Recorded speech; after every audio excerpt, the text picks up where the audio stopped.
Hello everyone. आज आ गया है रैशनल और इर्रेशनल नंबर का लेक्चर नंबर 7 और आज हम तुम्हारा इंट्रो करवाएंगे इर्रेशनल नंबर से। अभी तक जितनी भी वीडियोस थी वो रैशनल नंबर्स के ऊपर थी। आज हम लोग पढ़ेंगे इर्रेशनल नंबर के बारे में।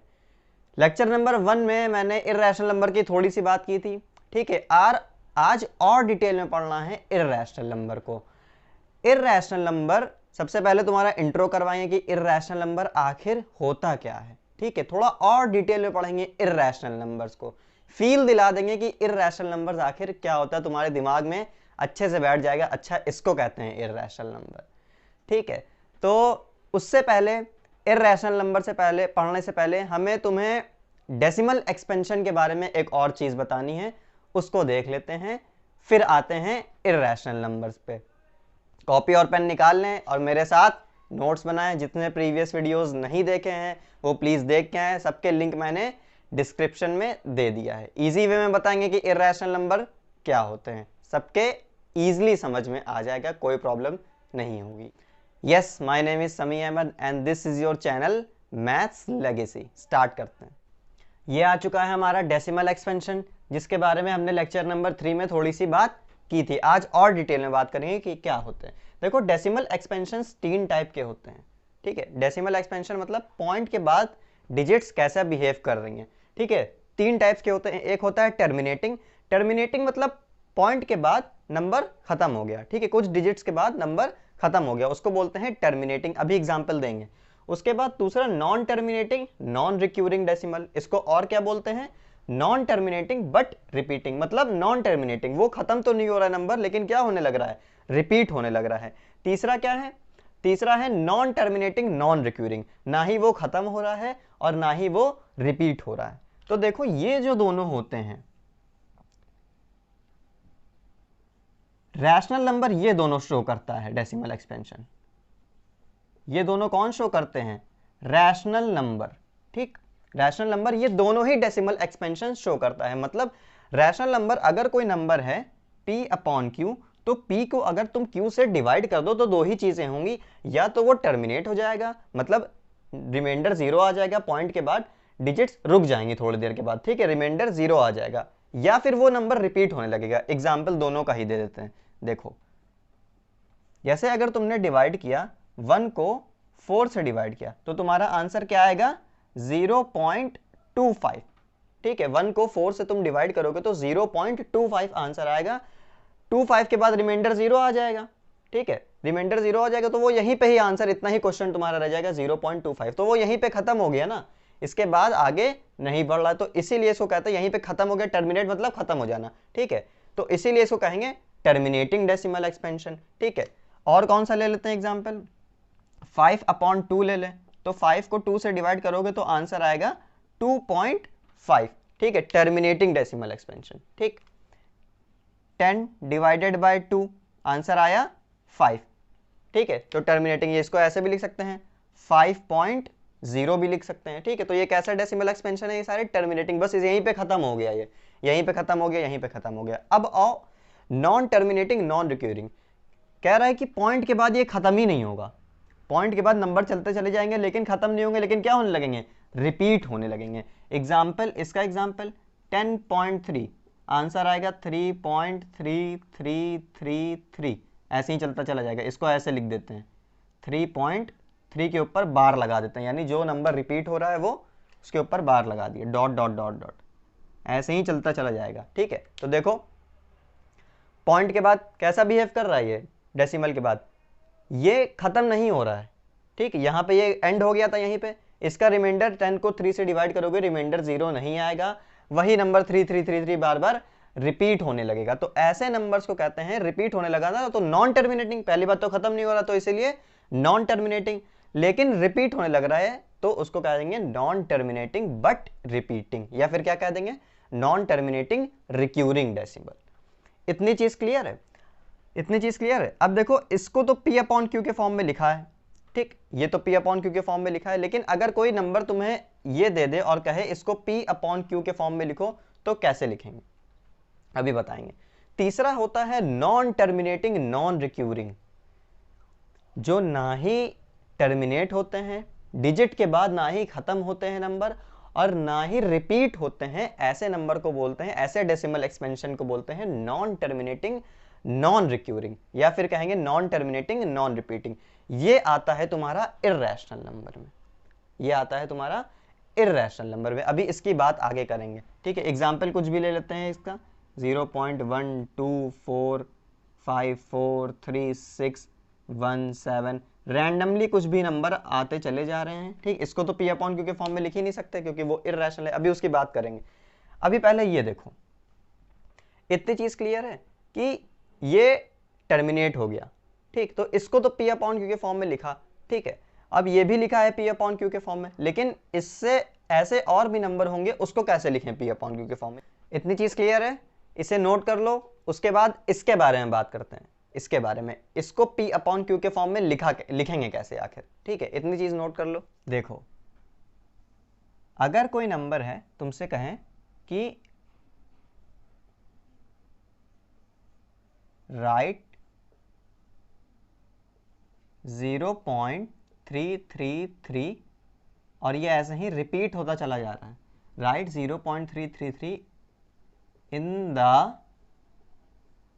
Form of P upon Q, right 0.33 in the form of P upon Q। देखो टर्मिनेटिंग डेसिमल जो थे, टर्मिनेटिंग डेसिमल, ये कौन सा है, नॉन टर्मिनेटिंग बट रिपीटिंग, लेकिन जो टर्मिनेटिंग डेसिमल थे उनको तो P अपॉन Q के फॉर्म में आराम से लिख सकते थे। जैसे हम तुमसे कहते हैं, लिखा हुआ है नंबर 1.426, इसको P अपॉन Q के फॉर्म में लिखो, तो इसके नीचे 1 होगा, 1 लगाया, ऊपर से ये डेसिमल हटाया, इसके बाद कितनी डिजिट्स हैं, 1 2 3, नीचे 3 जीरोस लग गए, तो ये क्या लिख दिया हमने, 1426 अपॉन 1000, ये लिख दिया हमने, ठीक। 1426 अपॉन 1000, जैसे लिखा है कि 3.59, इसको कहे कि P अपॉन Q के फॉर्म में लिखो।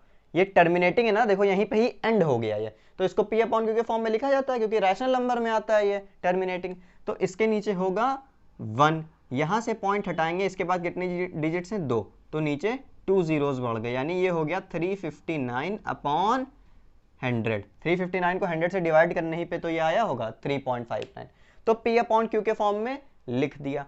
लेकिन अगर तुम्हें नॉन टर्मिनेटिंग लेकिन रिपीटिंग दे दिया जाए, ठीक है, टर्मिनेट तो नहीं हो रहा लेकिन क्या होने लग रहा है, रिपीट होने लग रहा है, इसको P अपॉन Q के फॉर्म में कैसे लिखेंगे। देखो सबसे पहले जो ये 0.3333 बार बार रिपीट हो रहा है, इसको तुम एज्यूम कर लो x इक्वल टू 0.3333, ठीक। अब तुम कहोगे यहाँ पे भी x आ गया, ठीक है, x ना एज्यूम करो, कुछ और एज्यूम कर लो, कोई और वेरिएबल ले लो, a ले लो, x से बहुत लोगों को प्रॉब्लम होती है तो a ले लिया, ठीक है। ये हो गया तुम्हारा, इसको हमने, ये जो 0.3333 नंबर है, ठीक है, ये जहां तक भी जा रहा है, जहां तक भी जा रहा है 0.33 इनफाइनाइट तक जा रहा है, उस पूरे को हमने क्या मान लिया, मान लिया ये नंबर है a, ठीक ठीक। अब हम क्या करेंगे कि डेसिमल के बाद, ये जो डेसिमल लगा है, इसके बाद वही डिजिट्स लेंगे, वही डिजिट्स होनी चाहिए इसके बाद जो रिपीट हो रही है, यहाँ तो पहले से ही है वही जो रिपीट हो रही हैं, ठीक। तो हम क्या करेंगे कि दोनों तरफ 10 10 से मल्टीप्लाई कर देंगे, इधर भी 10 से कर देंगे तो ये हो जाएगा 10a, और इधर भी 10 से कर देंगे तो 0.1 इधर आ जाएगा, और ये क्या हो जाएगा 3.333, और ये ऐसे ही चलता चला जाएगा, ठीक। इसको मान लेंगे इक्वेशन 1, इसको मान लेंगे इक्वेशन 2, इक्वेशन 2 में से इक्वेशन 1 को माइनस कर देंगे। इक्वेशन 2 क्या है, 10a इक्वल टू 3.333, और ये ऐसे ही चलता चला जा रहा है।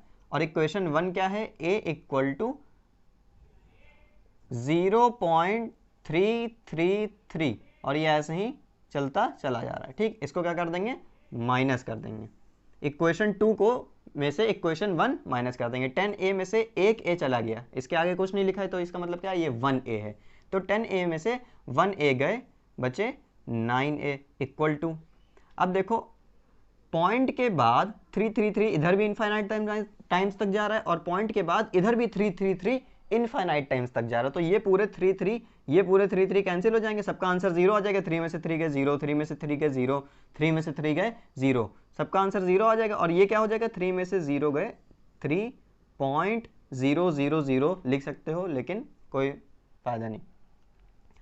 तो 9a इक्वल टू 3, तो a इक्वल टू 3/9, यानी कि 3 1 जा 3, ये 9 इधर मल्टीप्लाई में है, इस तरफ आएगा डिवाइड में आ जाएगा। 3 1 जा 3, 3 3 जा 9, 1/3 आ गया आंसर। यानी जब तुम 1 को 3 से डिवाइड करोगे तो आंसर क्या आएगा, 0.333, और ये ऐसे ही रिपीट होता चला जाएगा। इसको और क्या लिख सकते हैं, 0.3 के ऊपर ये बार लगा दिया हमने। तो इस a को, a क्या था हमने यही माना था, इस a को p/q के फॉर्म में लिखेंगे तो आंसर क्या आएगा, 1/3। p/q के फॉर्म में लिखेंगे तो क्या आएगा, 1/3। ठीक है, तो टर्मिनेटिंग डेसिमल तो आसान था कि पॉइंट हटाया ऊपर से, नीचे उतने जीरोस बढ़ा दिए। और इसको कैसे लिखेंगे ये क्लियर हो गया ना। एक और लेते हैं, इसे नोट कर लो पहले। Right 0.45 in the form of p/q। सबसे पहले इसको क्या एज्यूम करेंगे, a मान लेंगे। ठीक है, 0.45 यानी 0. यहाँ पे 45 के ऊपर बार लगा, यानी 45 45 45 बार बार रिपीट हो रहा है। 45 45 45 ये रिपीट हो रहा है बार बार। ठीक, इसके बाद दूसरा स्टेप क्या करेंगे, हमने तुमसे कहा कि डेसिमल के बाद केवल वही डिजिट्स लिखो जो रिपीट हो रही है। देखो तो यहाँ पे डेसिमल के बाद पहले से ही वही लिखी हुई जो रिपीट हो रही है, 45 45 45। ठीक, तो इधर किससे मल्टीप्लाई करेंगे, इधर करेंगे 100 से मल्टीप्लाई। देखो क्यों करेंगे, दोनों तरफ 100 से कर देंगे, इधर भी 100a और इधर भी 100 से करेंगे तो डिजिट पॉइंट जो है 2 बार इधर आ जाएगा, 1 2, ये क्या हो जाएगा 45.454545 और ऐसे ही चलता चला जाएगा ये।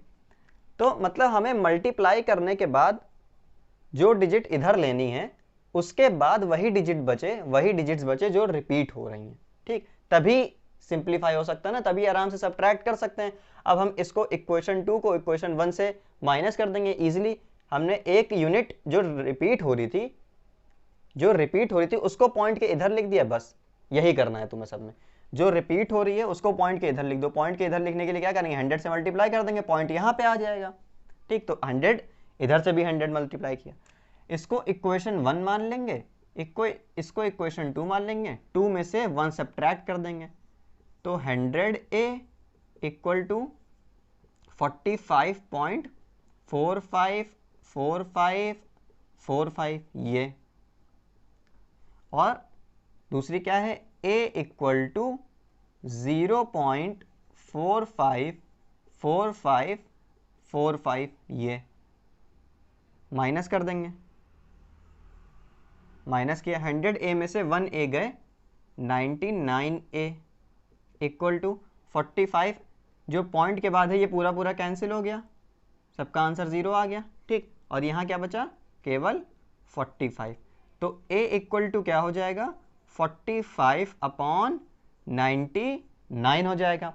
इसको कैंसिल कर देंगे, देखो 3 से कैंसिल हो रहा है, 3 1 जा 3, 3 5 जा 15, 3 3 जा 9, 3 3 जा 9, फिर 3 से जा रहा है, 3 5 जा 15, 3 11 जा 33। तो इसका आंसर क्या आया, 5/11। यानी जब तुम 5 को 11 से डिवाइड कर दोगे तो आंसर तुम्हारा क्या आएगा, ये आएगा आंसर। 0.45454545 बार बार रिपीट होने लगेगा। ठीक है, चाहो तो डिवाइड करके देख सकते हो, यही आएगा आंसर 0.4545। इतनी चीज़ क्लियर। तो हम लोगों ने ये देख लिया कि टर्मिनेटिंग डेसिमल को कैसे लिख सकते हैं, ऊपर से पॉइंट हटाएंगे, नीचे उतने जीरोस बढ़ा देंगे, सिंपल है। Non terminating but repeating decimal को कैसे लिख सकते हैं, p/q के फॉर्म में ऐसे लिख सकते हैं। ठीक है, अब हम लोग पढ़ने जा रहे हैं इर्रेशनल नंबर्स के बारे में। वहां पे हम बताएंगे कि उसका डेसिमल एक्सपेंशन, वो जो नॉन टर्मिनेटिंग था और नॉन रिपीटिंग था, वो आखिर क्या है। देखो इतना नोट कर लो पहले। तो अब बात करते हैं इर्रेशनल नंबर्स के बारे में। ठीक है, हेडिंग लगा लें, इर्रेशनल नंबर्स। इर्रेशनल नंबर्स को किससे डिनोट करते हैं, Q के ऊपर बार लगा हो। ठीक है। रैशनल नंबर को किससे डिनोट करते थे, केवल क्यू से। इर्रेशनल नंबर को किससे डिनोट करेंगे, क्यू के ऊपर बार लगाओ, उसको बोलेंगे इर्रेशनल नंबर। तो देखो यार पहला पॉइंट क्या है इर्रेशनल नंबर्स का, ठीक है। इसको हम 3 पॉइंट से एक्सप्लेन करेंगे पूरा पूरा इर्रेशनल नंबर आखिर क्या होते हैं डिटेल में एकदम। तो इसका फर्स्ट पॉइंट देख लो क्या है। तो ये है फर्स्ट पॉइंट इर्रेशनल नंबर्स का। क्या है first point, a number that can not be written in the form of p upon q, वो नंबर जिसको हम लोग p अपॉन क्यू के फॉर्म में नहीं लिख सकते। रैशनल नंबर्स क्या था, जिसको हम लोग p अपॉन क्यू के फॉर्म में लिख दें। 2.5 को क्या लिख सकते हैं, 5 अपॉन 2, ठीक है। 2 को क्या लिख सकते हैं, 4 अपॉन 2, 8 अपॉन 4, ठीक है। वो सब रैशनल नंबर्स थे जिनको हम लोग p अपॉन क्यू के फॉर्म में लिख दे रहे थे। ठीक उसी का उल्टा, जिनको हम लोग p अपॉन क्यू के फॉर्म में नहीं लिख सकते, A number that can not be written in the form of p upon q, जहां पे p और q इंटीजर्स हैं और q 0 के बराबर नहीं होगा, तो इस फॉर्म में नहीं लिख सकते नंबर्स को p अपॉन q के फॉर्म में, जहां पे p और q इंटीजर्स होंगे, ठीक है। तो ऐसे नंबर्स को बोलेंगे इर्रेशनल नंबर्स, जिनको हम लोग लिख ही नहीं सकते p अपॉन q के फॉर्म में। अब हमने बता तो दिया था कि जो नंबर रिपीट हो रहे हैं उसको भी लिख सकते हैं p अपॉन q के फॉर्म में, जो टर्मिनेट हो रहे हैं उसको भी लिख सकते हैं। तो इसका डेसिमल एक्सपेंशन फिर कैसा होगा, जो टर्मिनेट हो गए थे वो भी लिख दिए थे p अपॉन क्यू के फॉर्म में, अभी बताया, और जो टर्मिनेट नहीं हो रहे थे, जो रिपीट होने लग रहे थे, वो भी लिख दिए थे p अपॉन क्यू के फॉर्म में। तो फिर इसका डेसिमल एक्सपेंशन कैसा होगा, इसका डेसिमल एक्सपेंशन होगा non terminating non repeating. Second point a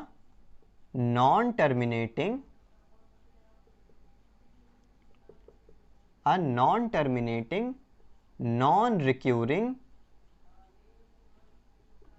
या फिर कह लो और क्या बोल सकते हैं इसको, नॉन टर्मिनेटिंग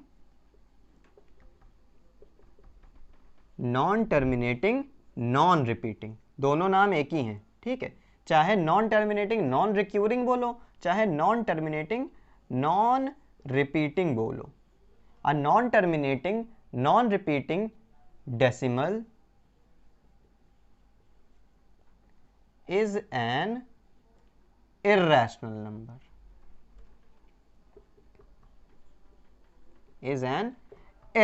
number, देखो हम लोग ने टर्मिनेटिंग वाले लिख दिए थे, जैसे कि लिखा है अगर 0.2, तो यहाँ पे ये खत्म हो गया, टर्मिनेट हो गया, तो इसको क्या लिख सकते हैं, इसको क्या लिख सकते हैं 2/10। टर्मिनेटिंग वाले भी p अपॉन क्यू के फॉर्म में लिख दिए थे, रैशनल नंबर थे, ठीक है। नॉन टर्मिनेटिंग वाले भी p अपॉन क्यू के फॉर्म में लिख दिए थे, जैसे लिखा था 0.33, ये बार बार रिपीट हो रहा था 0.333, तो इसको भी लिख दिया था, क्या लिख दिया था 1/3 लिख दिया था। तो जो रिपीट होने लग जा रहे थे उसको भी p अपॉन क्यू के फॉर्म में लिख दिया था, और जो टर्मिनेट हो जा रहे थे उसको भी p अपॉन क्यू के फॉर्म में लिख दिया था। तो जो टर्मिनेट हो गए वो भी लिख दिया, और जो टर्मिनेट नहीं हो रहे लेकिन रिपीट होने लग रहे हैं वो भी लिख दिया। तो इसके बीच में क्या चीज आ रही है, इसके बीच में ये आ रहा है कि टर्मिनेट तो नहीं होंगे, ना ही टर्मिनेट हो रहे हैं, ना ही रिपीट हो रहे हैं। ये क्या हो रहे थे, टर्मिनेट हो रहे थे और रिपीट होने लग जा रहे थे। ये क्या होंगे, ना ही टर्मिनेट होंगे ना ही रिपीट होंगे। एग्जाम्पल कुछ भी लिख लो इसका एग्जाम्पल, जैसे कि फर्स्ट एग्जाम्पल लिख देते हैं 2.46571298, रैंडमली कुछ भी नंबर्स आ रहे हैं, डिजिट्स के बाद पॉइंट के बाद रैंडमली कुछ भी नंबर्स आ रहे हैं, और ये ना ही रिपीट हो रहे हैं, इस तरह से रिपीट नहीं हो रहे ना, ना ही रिपीट हो रहे हैं, ना ही ये टर्मिनेट हो रहे हैं, चलते चले जा रहे हैं, ऐसे नंबर्स को बोलेंगे इर्रेशनल नंबर्स। और इसको p अपॉन क्यू के फॉर्म में हम लोग नहीं लिख सकते, इसको p अपॉन क्यू के फॉर्म में हम लोग नहीं लिख सकते। पता नहीं किस नंबर को किस नंबर से डिवाइड किया गया होगा कि आंसर ये आया होगा, पता नहीं, समझ में आया, पता नहीं किस नंबर को किस नंबर से डिवाइड किया गया होगा कि आंसर ये आया होगा, नहीं लिख सकते इसको p अपॉन क्यू के फॉर्म में नहीं लिख सकते। इतनी चीज क्लियर है, इतनी चीज क्लियर है। दूसरा एग्जांपल देख लो 0.143579867, कुछ भी नंबर्स आ जा रहे हैं, पॉइंट के बाद रैंडमली कुछ भी नंबर्स आ रहे हैं, ना ही रिपीट हो रहे हैं ना ही टर्मिनेट हो रहे हैं, इन्फिनिटी तक चलते चले जा रहे हैं, ऐसे नंबर्स को बोलेंगे इर्रेशनल नंबर जिनका डेसिमल एक्सपेंशन कैसा होगा, नॉन टर्मिनेटिंग नॉन रिक्यूरिंग, या फिर क्या कह सकते हैं, नॉन टर्मिनेटिंग नॉन रिपीटिंग। ना ही टर्मिनेट हो रहे हैं ना ही रिपीट हो रहे हैं, ऐसे नंबर्स को बोलेंगे इर्रेशनल नंबर्स। इतनी चीज क्लियर है, इतनी चीज क्लियर है। नेक्स्ट पॉइंट देखते हैं, ये आ चुका है थर्ड पॉइंट। क्या है third point? The square roots, cube roots etcetera of a natural numbers are irrational numbers if their exact values can not be obtained. Square roots या फिर क्यूब रूट्स किसके? नेचुरल नंबर्स के, जिसकी exact value पता ही ना हो, उसको क्या बोलेंगे? इर्रेशनल नंबर बोलेंगे। जिसकी एग्जैक्ट वैल्यू नहीं पता उसको क्या बोलेंगे? Irrational number. एग्जाम्पल और देखते हैं, इसे नोट कर लो पहले, ये रफ कर दें। देखो क्या कर रहा है, स्क्वायर रूट्स या फिर क्यूब रूट्स जिसकी एग्जैक्ट वैल्यू हमें ना पता हो। स्क्वायर रूट्स और क्यूब रूट्स क्या होते हैं? देखो क्या होते हैं, जैसे कि हम तुमसे कहें कि 2 का स्क्वायर, 2 का स्क्वायर मतलब 2 इंटू 2 यानी कि 4, यानी कि 4। ठीक, 2 का स्क्वायर 2 इंटू 2 यानी कि 4। और वही हम तुमसे कहें कि रूट 4, रूट 4 का मतलब है स्क्वायर रूट ऑफ 4। रूट 4 का मतलब है स्क्वायर रूट ऑफ 4, मतलब 4 किसका स्क्वायर है? 4 किसका स्क्वायर है? 2 का स्क्वायर है। तो रूट 4 का आंसर क्या आ जाएगा? 2 आ जाएगा। ठीक, रूट 4 मतलब 4 किसका स्क्वायर है? Square root of 4। ठीक, ये था स्क्वायर ऑफ 2, ये था स्क्वायर रूट, ये किसका स्क्वायर है? ये है 2 का स्क्वायर। ठीक, तो इसकी एग्जैक्ट वैल्यू तो हमें पता है ना, मतलब 2 को स्क्वायर मतलब सेम नंबर से मल्टीप्लाई करें, जैसे 2 का स्क्वायर करेंगे 2 इंटू 2, दोनों सेम नंबर से मल्टीप्लाई करें तो आंसर आया 4। 3 का स्क्वायर बोले तो 3 इंटू 3, दोनों सेम नंबर से मल्टीप्लाई होना चाहिए, आंसर आएगा 9। तो स्क्वायर रूट ऑफ 9 क्या हो जाएगा? 3 हो जाएगा। लेकिन ऐसे स्क्वायर रूट जिनकी एग्जैक्ट वैल्यू हमें नहीं पता, एग्जाम्पल रूट 2, मतलब कि ये 2 किसका स्क्वायर है? जैसे यहां रूट 4 2 का स्क्वायर था, वैसे ही ये 2 किस नंबर का स्क्वायर है? किन दो सेम नंबर को मल्टीप्लाई किया होगा कि आंसर आया होगा 2? किन दो सेम नंबर को मल्टीप्लाई किया गया होगा तो आंसर आया होगा 2? तो इसका एग्जैक्ट वैल्यू नहीं पता है कि किन दो सेम नंबर को मल्टीप्लाई किया गया होगा कि आंसर आया होगा 2। तो इसको, इसकी जो वैल्यू होती है अप्रॉक्सीमेट वैल्यू होती है, वो होती है ये 1.412135 और ये ऐसे ही चलती चली जाती है। रूट 2 की एग्जैक्ट वैल्यू नहीं होती है, अप्रॉक्सीमेट वैल्यू होती है। हमें नहीं पता कि कौन से दो सेम नंबर मल्टीप्लाई किए गए होंगे तो आंसर आया होगा 2। तो इसीलिए इसकी अप्रॉक्सीमेट वैल्यू होती है 1.41421356 और ऐसे ही ये चलती चली जाती है इन्फिनिटी तक। ठीक है, मिलियंस बिलियंस डिजिट्स तक चलती चली जाती है। तो इसका डेसिमल एक्सपेंशन कैसा है?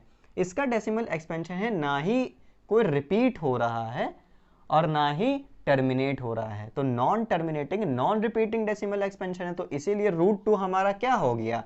एक इर्रेशनल नंबर हो गया। रूट 2 हमारा क्या हो गया? एक इर्रेशनल नंबर हो गया। इतनी चीज क्लियर है?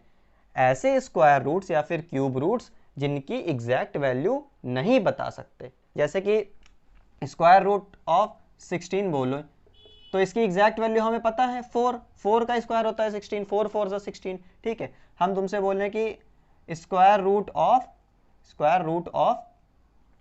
0.64 ये किसका स्क्वायर है? तो इसकी भी एग्जैक्ट वैल्यू हम बता सकते हैं, क्योंकि 8 का स्क्वायर 64 होता है, 8 8 जा 64, तो 0.64 किसका स्क्वायर होगा? 0.8 इंटू 0.8। एग्जैक्ट वैल्यू पता है हमें, 0.8 इंटू 0 पॉइंट करेंगे तो आंसर क्या आएगा? 0.64। तो ये तो वो है जिनकी एग्जैक्ट वैल्यू पता है हमको, लेकिन रूट 2 की हमको एग्जैक्ट वैल्यू नहीं पता। रूट 2 की हमको एग्जैक्ट वैल्यू नहीं पता, पता नहीं किन दो नंबर सेम नंबर्स को मल्टीप्लाई किया गया होगा कि आंसर 2 आया होगा। तो इसकी एजम्पशन वैल्यू, ठीक है, अप्रॉक्सीमेट वैल्यू मान लेते हैं, ये होती है 1.41421356 और ये डिजिट डेसिमल के बाद जो डिजिट्स हैं ये इनफाइनाइट टाइम तक जाते हैं और ना ही रिपीट होते हैं ना ही टर्मिनेट होते हैं, इसीलिए ये कैसा नंबर हो गया?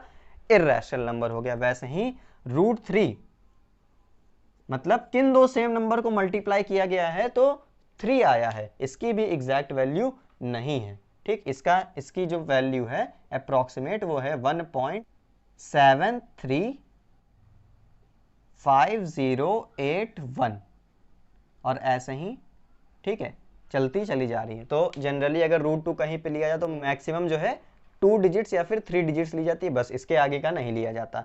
7 3 लिया जाता है, ठीक है, 2 लिया जाता है, बस यहाँ तक लिया जाता है, इसके आगे का नहीं लिया जाता। तो इसकी जो √3 की अप्रॉक्सीमेट वैल्यू है 1.73205081 और ऐसे ही चलती चली जा रही है ये इनफाइनाइट टाइम्स तक, ना ही रिपीट हो रही है ना ही टर्मिनेट हो रही है। इसीलिए ये कैसे नंबर्स हैं, इर्रेशनल नंबर्स हैं। इतनी चीज समझ में आ गई, इतनी चीज क्लियर है। ठीक है, अब क्यूब रूट की बात करते हैं। क्यूब रूट मतलब क्यूब का मतलब पावर 3। जैसे कि अगर लिखा लिखा है 2 की पावर 3 तो हम पूछ रहे हैं तुमसे 2 का क्यूब, ठीक है, तो 2 इंटू 2 इंटू 2 3 टाइम्स कर देंगे, आंसर क्या आएगा, 8 आएगा। ठीक, तो एग्जैक्ट वैल्यू हमें पता है।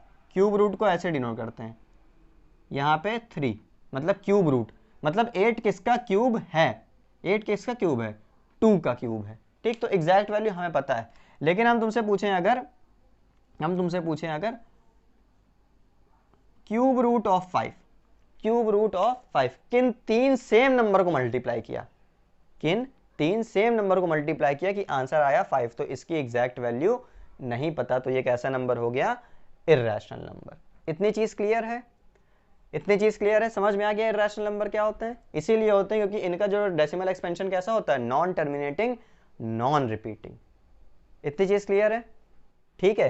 इसका लास्ट पॉइंट देखते हैं, बहुत इंपॉर्टेंट पॉइंट। तो ये आ चुका है पॉइंट नंबर 4, क्या है, the number pi is an irrational number. ये पाई क्या है, अब पाई सुना है आज से पहले, अभी बता रहे हैं, देखो पाई क्या है, कि ये जो नंबर है पाई, ये एक इर्रेशनल नंबर है। अभी तुम्हें बताएंगे कि ये पाई क्या होता है आखिर। देखो पाई की जो वैल्यू होती है, जो नंबर है पाई, ठीक, इसकी जो वैल्यू होती है वो होती है 3.1415925 और ऐसे ही ये चलती चली जाती हैं। तो ना ही रिपीट हो रही है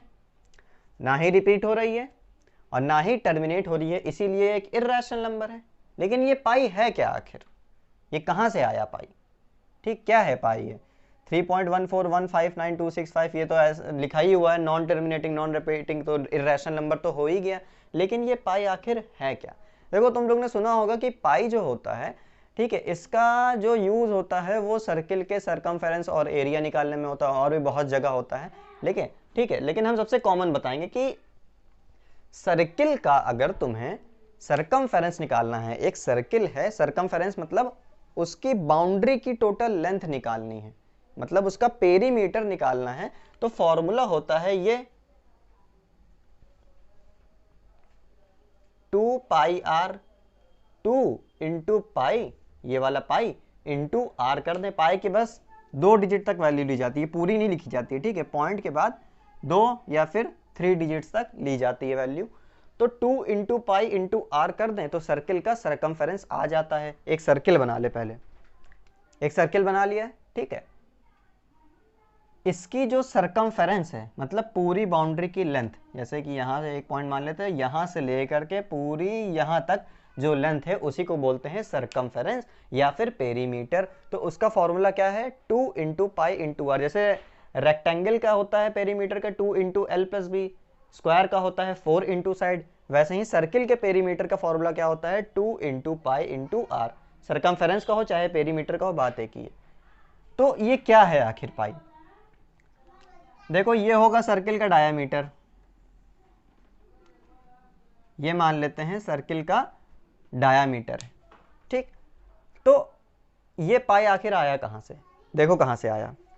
देखो अगर हम इस डायामीटर को इस सर्किल के ऊपर लपेटना स्टार्ट कर दें, इस डायामीटर को इस सर्किल के ऊपर अगर हम लोग लपेटना स्टार्ट कर दें ऐसे, ठीक, ये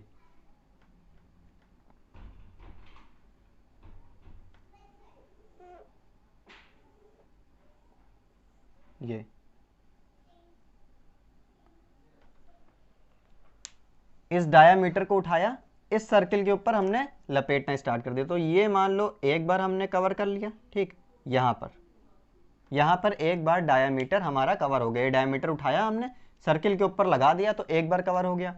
उसके बाद फिर यहाँ से लेके मान लो फिर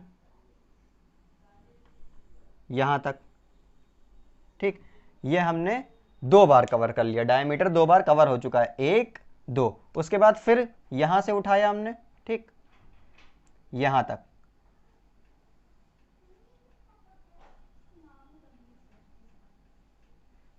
ये 3 बार कवर हो गया डायमीटर। ये 3 बार कवर कर लिया, 1 2 3। अब ये जो छोटी सी स्पेस बच रही है, 3 बार हो चुका है, देखो नंबर पे ध्यान देते रहो। डायमीटर उठाया हमने, सर्किल के ऊपर लपेटना स्टार्ट किया, तो 1 2 3, 3 बार तक तो एग्जैक्टली लपेट गया वो। लेकिन ये जो छोटी सी स्पेस बची है, ये जो छोटी सी स्पेस बची है, इसको हम लोग पूरा कवर नहीं कर सकते। देखो क्या कहना चाह रहे हैं कि ये जो छोटी सी स्पेस बची है, ठीक है, इसको हम लोग अगर इतना कवर करेंगे, इतना हम लोग कवर करें, 3 बार तो एग्जैक्टली हो चुका है, इसके बाद इतना और कवर करेंगे, तो फिर सर्किल को जूम करेंगे तो और स्पेस बचेगी, फिर जूम करेंगे तो और स्पेस बचेगी, फिर जूम करेंगे तो और स्पेस बचेगी। मतलब सर्किल का जो डायामीटर है वो सर्किल के सरकमफेरेंस को एग्जैक्टली डिवाइड नहीं कर सकता। सर्किल का जो डायामीटर है वो सर्किल के सरकमफेरेंस को एग्जैक्टली डिवाइड नहीं कर सकता। 1 2 3 तो हो गया, उसके बाद 3.14159 ऐसे ही रैंडमली वैल्यूज आती जाएंगी और एग्जैक्टली डिवाइड नहीं कर पाएगा। ऐसे इसीलिए पाई जो होता है वो इर्रेशनल होता है, ठीक है। तो इसी को क्या लिख सकते हैं, पाई। इसी को क्या इसी नंबर को क्या बोलते हैं, पाई। कि सर्किल का डायामीटर कितनी बार कवर किया, डायामीटर 1 2 3, उसके बाद 3 पॉइंट, क्योंकि थोड़ा सा बचा है तो पॉइंट लगाएंगे, 1 4। अगर उससे मल्टीप्लाई करते तो सर्किल का अप्रॉक्सीमेट सरकमफेरेंस आएगा, एग्जैक्ट नहीं आएगा, ठीक।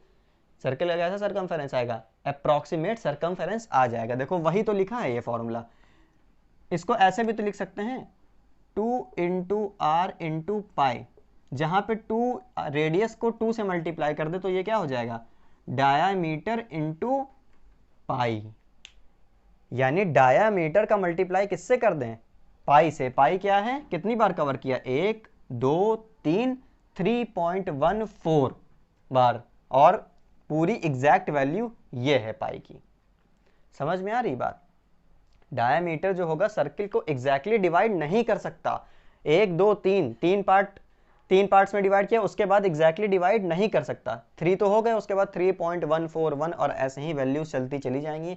इसी नंबर को बोलते हैं पाई, ठीक है। तो डायामीटर को अगर हम लोग पाई से मल्टीप्लाई कर दें तो सर्किल का अप्रॉक्सीमेट सरकमफेरेंस आ जाएगा।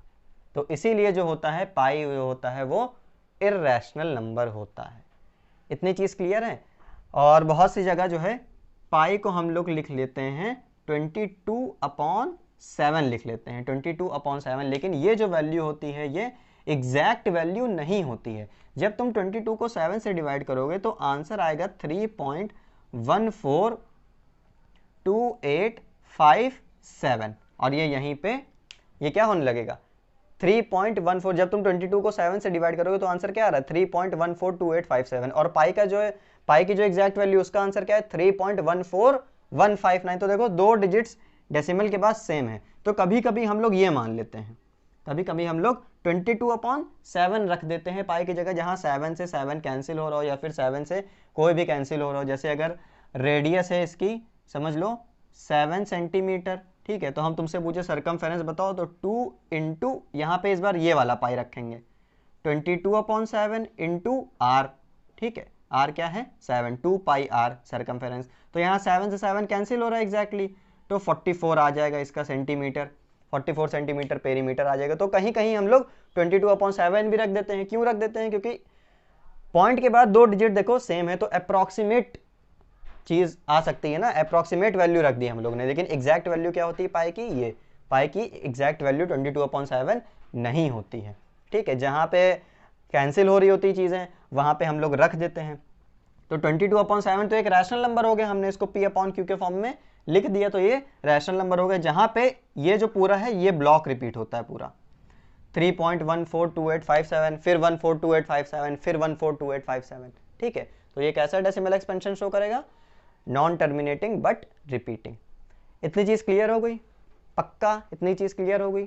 ठीक है, जो भी डाउट हो कमेंट करके पूछ लो। वीडियो अच्छी लगी हो तो अपने फ्रेंड्स में शेयर करो। नेक्स्ट वीडियो में हम लोग इर्रेशनल नंबर को नंबर लाइन पे कैसे शो करते हैं वो देखेंगे। ठीक है, आज के लिए बस इतना ही।